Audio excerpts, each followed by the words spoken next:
From 809 Restaurant and Lounge on Dyckman Street in the heart of Inwood, New York City, welcome to Inwood Artworks On Air, where we shine a light on the writers, filmmakers, musicians, theater makers, and artists of all stripes who make their home here in Upper Manhattan. I'm Aaron Sims.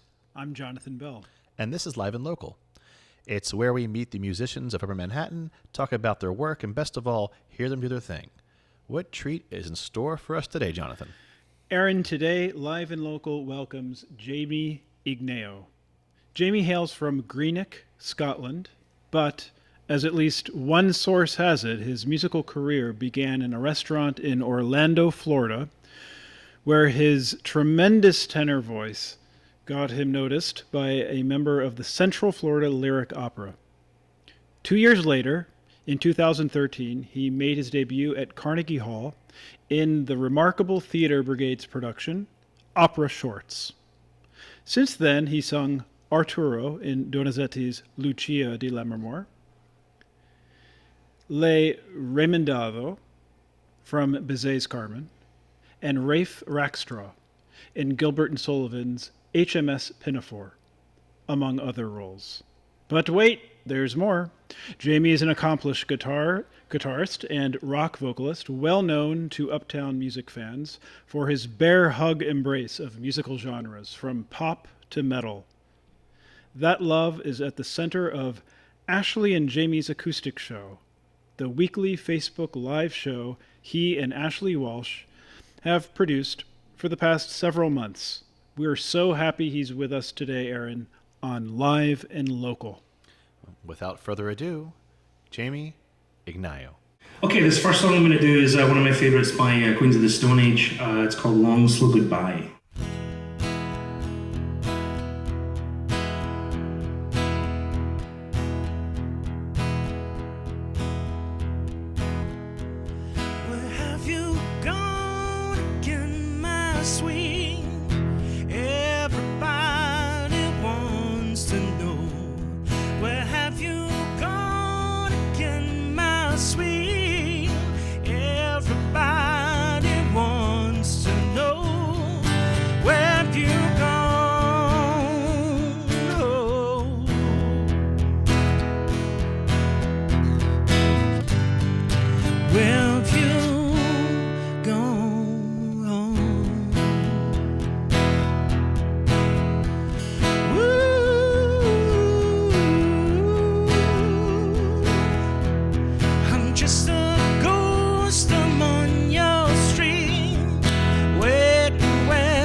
Okay.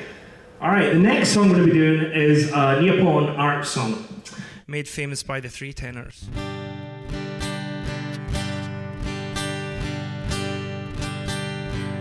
Che bella cosa, la giornata e sole, l'aria serena dopo una tempesta, e l'aria fresca pareggia una festa.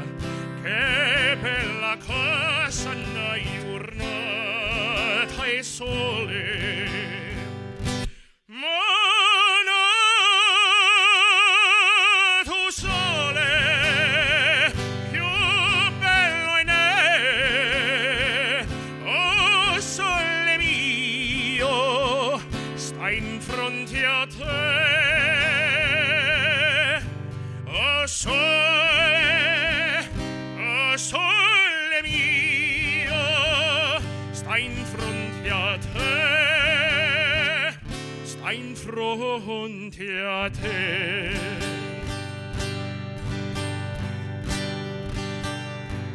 Quando fa notte, o sole se ne scende e viene quasi la malinconia sotto a finestra puoi arrestare. Quando fa notte, o sole se ne scende, monato sole, più bello in me, oh sole mio, sta in fronte a te, oh sole mio, sta in fronte a te, sta in fronte a te. Jamie, that was wonderful. Thank you so much. Before we start talking, could you tell us and our listeners, what did you just play? The first one was a Long Slow Goodbye, which is actually a B-side on a Queens of the Stone Age album, but it departed from all the crazy rock that I heard on the album, and it was acoustic, and I just was drawn to it. And then the second one was O Sole Mio, which is an old Neapolitan art song that was made famous by the Three Tenors, and it's like one of the first art songs I remember learning when I was training in Florida. Well, first, just what? That's how I reacted the first time I saw you, and I'm going to need you to remind me the name of the bar. Buddha Beer Bar. Oh, of course. I used to live closer. Yeah. Are they still? Yes. Okay. As far as I'm aware. Well, Aaron, the first time I heard him was in the Buddha Beer Bar, and I still remember kind of how flabbergasted I was to hear this guy's voice at this open mic. I mean, it makes perfect sense. It's crazy. You go from a slow ballad to, a boistrous operatic. Yeah, you hear that all coming the out time. of the man's voice. All the time you hear this. Yeah. It's absolutely amazing. So, I mean, there's a lot of questions, a lot of places I could go. I am wondering how, as someone who has, at one point in my life, did quite a bit of accompanying for opera singers and have, a decent sense of that discipline and that life and what opera singers have to contend with to keep their voice in shape. And I'm just wondering, I know the voice is not really necessarily some fragile instrument, but I am curious, the choosing of your covers is informed in any way by that other category that you're in as an opera singer. I mean, are certain songs, do you feel like they lend themselves more to your voice in such a way where you don't have to make necessarily a radical adjustment to who you are as a singer? I would agree that there are songs that would be, better suited towards my voice. I mean, to take a ridiculous example, I am Bon Scott, I am not Brian Johnson of AC/DC. I'm not Axl Rose, I'm more Freddie Mercury. Right. Or I'm not, but that's the style that I would prefer to sing. I would say that the opera training that I got helped me better the songs that I would sing beforehand. I was classically trained since I was a kid, but singing in any songs that I enjoyed singing when I was young, like once I'd studied opera, I was able to better perform them.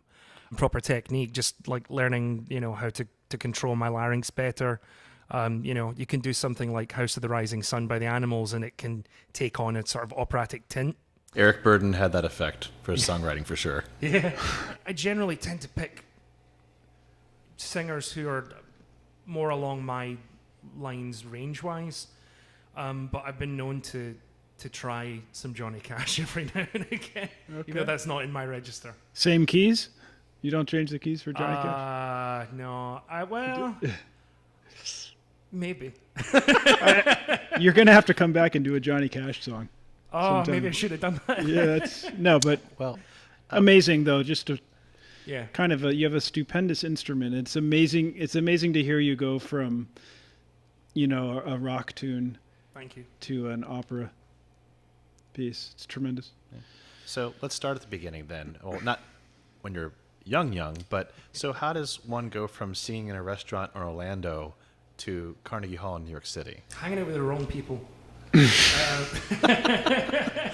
actually was, I got to sing at that restaurant from my maestro, Bill Doherty at the time, Central Florida Lyric Opera. He had kind of hooked me up with that job. I was actually, funnily enough, discovered at Disney World. On what ride? I was making leather bands in Africa, and a lady came up who worked there also and looked at the name tag and said, "Oh my gosh, you're from Scotland." I went, "Yeah." And then she started singing "You'll Take the High Road," and no one was around, so I thought I'll just harmonise with her in thirds. She went, "You must come and try out for this opera company. I mean, how you've got a great tenor voice." I'm like, "Yeah, I've been singing in choir since I was like 6, so yeah." It all went downhill from there. Well, thanks for setting the record straight on. It is a small world after all. Had to be said. Oh. Wah, wah, but sorry. No, that was good. No, Thank you. Was good. Yeah. But yeah, so to get to New York, it was just people that I knew, and people would go to New York. That was a thing. Florida, it was a wonderful opportunity to train down there and perform for people, and it definitely put me in a better position with just kind of the whole opera world and what I'd need to do. It was like a crash course of like 2 years, but I mean, it prepared me for bettering my guitar playing, getting more students, being surrounded by jazz, like new genres that I'd never really tapped into before. To get to Carnegie Hall, I'm not going to make the practice joke. I had a friend of mine had hooked me up with Monica Hart, who's one of the heads at Brooklyn College, CUNY, and I studied with her, and I performed opera shorts in Zankel Hall, and that was unbelievable. That was incredible. It's definitely like a badge my mum puts on the fridge, I know she's got some bumper stickers that I've told her she can't put up, but yeah. I guess I'll ask you a sort of a hackneyed question, but it's one that I'm actually genuinely curious about. Who are your influences, both in terms of singers and I guess musicians or songwriters more broadly? As far as singers are concerned, Andy Williams. My household was a weird... It wasn't like Frank Sinatra. We just didn't really listen to... We listened to Dean Martin, Nat King Cole, and Andy Williams. And through, maybe more of a mean comment, Andy Williams was the best singer of all of them who wasn't in the Rat Pack, but that might be my tenor bias. Freddie Mercury, we always played Queen.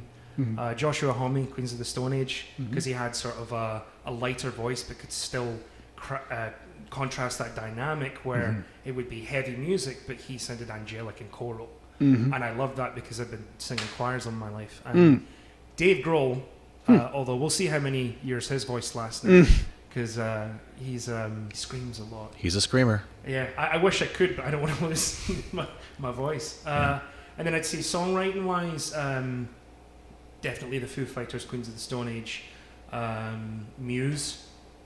It's definitely everything where when I was a teenager, music just took off. And in the first generation iPods, they just wouldn't come out of my ears. Right. Insanely so. And I'd say that it changes every month. You know, I find a new group or you know, I'll talk to my opera friends and we'll like, you know, go through like Nikolai Gedda and sit, you know, with a bottle until 4 a.m. saying who could be the better opera singer. We've actually said that Bon Scott and Freddie Mercury, you know, would have been phenomenal had they went down that route. Very interesting. But rock and roll is better, I guess. So do you have any, I'm just curious, do you have any, I imagine you must have some interesting anecdotes of when you have inserted, maybe unexpectedly, an aria in the middle of a rock set, right? I mean, you must... 24/7. Meaning the amount of stories and reactions, or... Yeah. You know what you're doing. Yeah. Right. There's I mean, when you've gouted, flaunted. Right. Of thing. Yeah. Not how good I am per se, but variation on it. You know, people will really kind of enjoy, you know, a fresh song where you go from like the Violent Femmes to Sublime to an aria to a jazz song to an awfully grotesque pop song. Right. You know. Well, you have a very wide range, and I think that's what, I mean, as just speaking as an audience member and actually just seeing you perform, it's so enjoyable to see that talent showcase, which I'm very pleased to say we're doing tonight. Is that it's possessed in a being, that it's that talent going, well, I did not expect that. But it made perfect sense, and that you can go from Queens of the Stone Age to Pavarotti is like, that doesn't compute, and yet here you are. And what is your range? Do you even know what your range is? I mean, you'd think you would. Note-wise? Yeah, you note-wise. B's are my friend, and I don't do C's anymore. Who my wants voice to? is They're very bigger. unforgiving. Yeah, and no Daughter of the Regiment D's for me. No, thank you. But I mean, my voice has changed now. I think it has. And in will the continue last, to. Yeah. since I first met you, it was a I lot think later. definitely. But I mean, noticed. you know, once you pass the big 3-0, it's supposed to do. Oh, it's all downhill from there, my friend. Wait till you get to the 4-0, then the 5-0, and then 6. It all adds up. It all adds up. Yeah. But with your training, though, you'll probably still be around doing it in some way. Yeah, I want to take care of the instrument. I mean, you know, to what you were saying before, you know, selecting songs. I mean, yes, at the end of a set, I might, with my band, pull out the Beastie Boys Sabotage and not sing for a week. But I don't make a habit of that. So you do have, you do maintain or keep the doors open for opera. I mean, there's no reason why you shouldn't, given that the roles are there for decades to come. It's not in terms of just your lifespan. Yeah. It's not like you age out of that possibility. Not for at least another 30 years. Right. It's supposed to begin now. Yeah. And Okay, so that's still something that you think about. it will. I'll stop being stubborn. Okay. Well, I've always been a big fan. So, Thank you. Yeah. Well, Jamie, at a time when there are currently no gigs of any kind to be had, opera, rock, pop, or otherwise, in person, you've managed to create your own virtual gigs.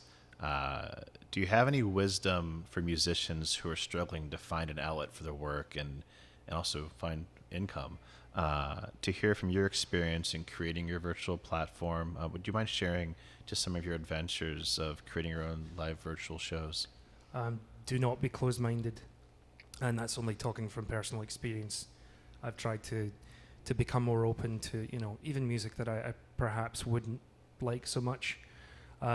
It's all music. There are no guilty pleasures.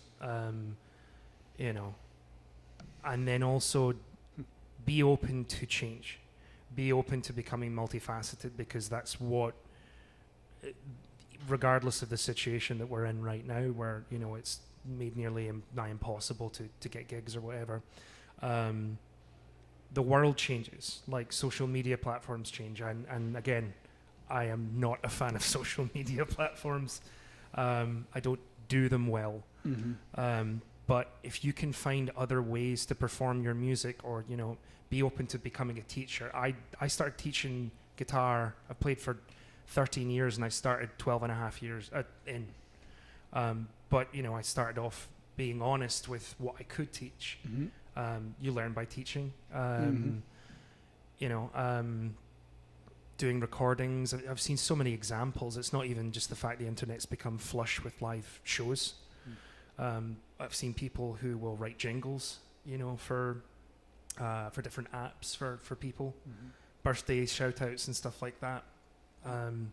Our show, we take requests, and there's a lot of requests, and very, very funny requests a lot of the time as well. And there's a way, having seen a lot of this market, and most of it will just say they're free virtual shows. I'll say that. But it's unfortunately free don't pay to rent. And so is there ways of artists to monetize these personalizations, these shout outs, so to speak, if they take a request? Like, could they, for instance, like do a PayPal or a Venmo, or find you some way to give you a donation or an accolade, if you will, for Jonathan's looking at me. I'm thinking the opera at the end, like throwing a rose at your feet, so to speak, for performing so admirably. That, right? Yeah, I mean, I just on a virtual platform, a virtual, what do you call it? A Bitcoin, if you will. Oh God. Or I don't even know. That's and honestly, that's way past my my pay grade as far as that kind of stuff. But just simply like a Venmo or something like that. Are people giving you donations for that personalization? Because I feel like that's a great way for artists to connect with their fan base and perhaps grow their fan base. And can you speak to that experience at all? The last gig that we had performed at Hibernia Bar down in Hell's Kitchen, half of my band, it was literally the night that they'd shut everything down. So there was an air of this is going to be the last gig we do. It was very strange. We didn't know who we'd be playing to. We were worried, we should be taking this more seriously, and I kept calling them, say, are you still doing this? And they said, if you show up with an acoustic, we don't care. But I wanted my band. But of course, I totally understood that half of the band said, I'm not doing it. I called another friend, Spencer Corona, who does live shows on a Friday night. I said, please come do this with me. I want to have someone here. And Ashley, unbeknownst to me, had put up my Venmo information and started streaming it. And so I'm using my phone to look up lyrics, and like, that's not the Beastie Boys Sabotage lyrics. And like, it was just flashing up texts of people Venmoing. And, when we decided we were going to start doing the shows, we put Venmo up, and then said, why are we limiting that? I have a PayPal and a Zelle, could put that up. So for other folks, you can use your social media platforms that are your best, like Instagram or whatever. There's also Twitch, for example. I'm going to have to start learning how to do that. Not be closed-minded about it or be stubborn. And ask for help, right? Like for people who aren't, like a lot of artists aren't good with tech, or maybe they are. Yeah. I mean, I'm not trying to generalize by any means, but I'm saying like sometimes people are creative and don't possess another side of them, or just a general interest in tech. Right. So don't be afraid to ask for help, right? I was not on the tech side. I have a lot of friends who work in audio engineering, and that was great, and I was able to get their help, and because they weren't doing that kind of thing yet, and I wanted to do it, and they said, well, this should help, and 50 broken chairs later, you figured out how you can hook up to do a live stream and what the threshold is, how many channels a thing will accept. But I think that the not asking for help thing, I was very truthfully uncomfortable with saying in a market-wise sense, hey folks, you can Venmo me at Jamie-Ignao or PayPal or Zelle. It wasn't something, I felt comfortable doing. And a friend said to me, this is your job, and you're not begging, you're performing. People have a choice not to contribute, but people are so wonderful and supportive, and they do. And we're very lucky in that way. But I think everyone else should feel comfortable asking for help as well. I feel like I got my work cut out. Yeah, my God. Let's talk after, Jamie. Sure. All those like Twitter, Twitch, I'm being silly. I recognized more than half of those platforms, but I think the past 6 months, a lot of artists have had to go back to the drawing board and work on that intimidation factor that many artists feel, or maybe even like, not that it's beneath them, but they just would rather not spend time on that. But it's a reality, and just about everyone I know has had to confront the things you're talking about. So thanks for sharing all that. We're both really looking forward. I imagine you got a couple more tunes for us. We're really hoping. Yes. Can you tell us what they are? What you're going to play for us next? Sure. An old Irish classic pub song, The Wild Rover. My mother taught me that song. That's no indication of my mother. She's wonderful. And then an original... Can't wait to hear this. An original song I wrote in, I think, April. Okay. This song is a classic Irish pub song.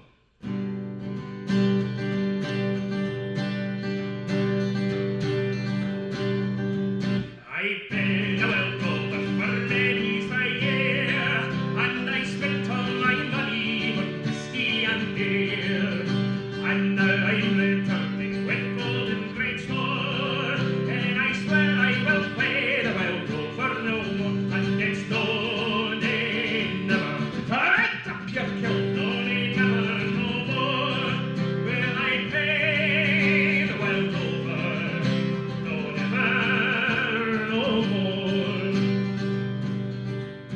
I went to an alehouse I used to frequent, and I told the landlady my money was spent. I asked her for credit, she answered me nay. Such a custom is yours, I can have any day, and it's no nay never, no nay never no more. When I play the Wild Rover, no never no more. I took from my pocket $10 bright, and the landlady's eyes opened wide with delight.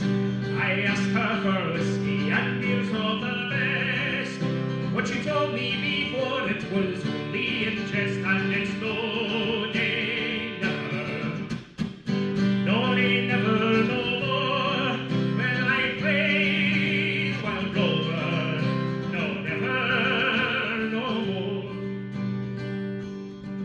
I'll go back to my parents, confess what I've done, and ask them to pardon their prodigal son. And when they forgive me like old times before, then I swear I will play the Wild Rover no more. And it's no nay never, no nay never no more. Well, I play the Wild Rover, no never no more. And it's no nay never, no nay never no more.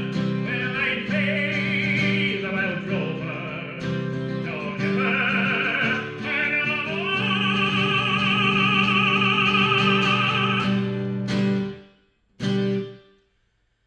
Okay, that gets the blood boiling. All right, this last one is an original that I wrote sometime this year in April.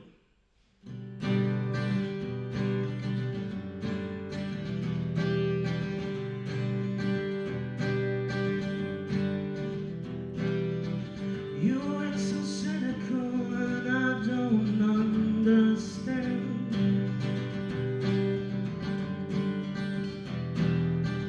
Danger invisible, my love, and advice on land.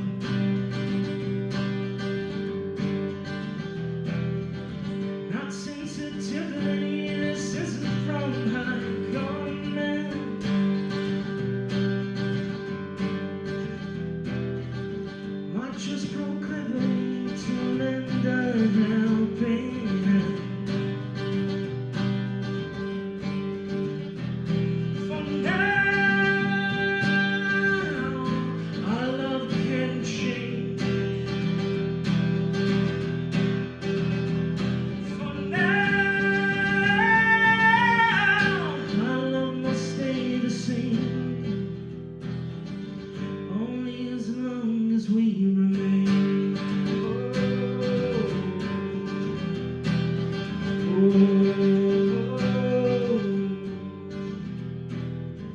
Anger unjustified, it tears my heart apart.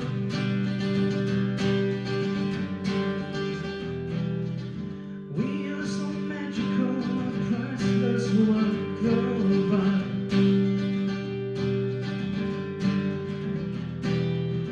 You say we can't talk about the things that hurt the most.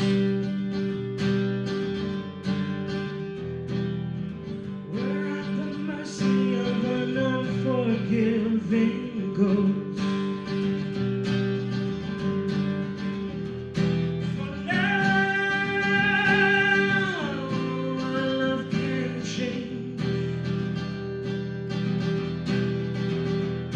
For now,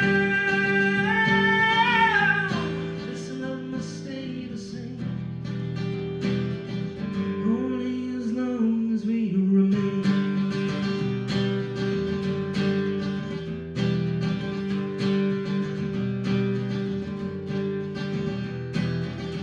You say you can't understand, but I can hold your hand.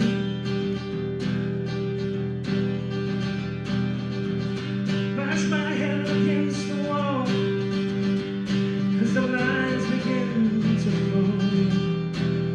Oh, for now, our love can change. For now, our love must stay the same. Only as long as we remain.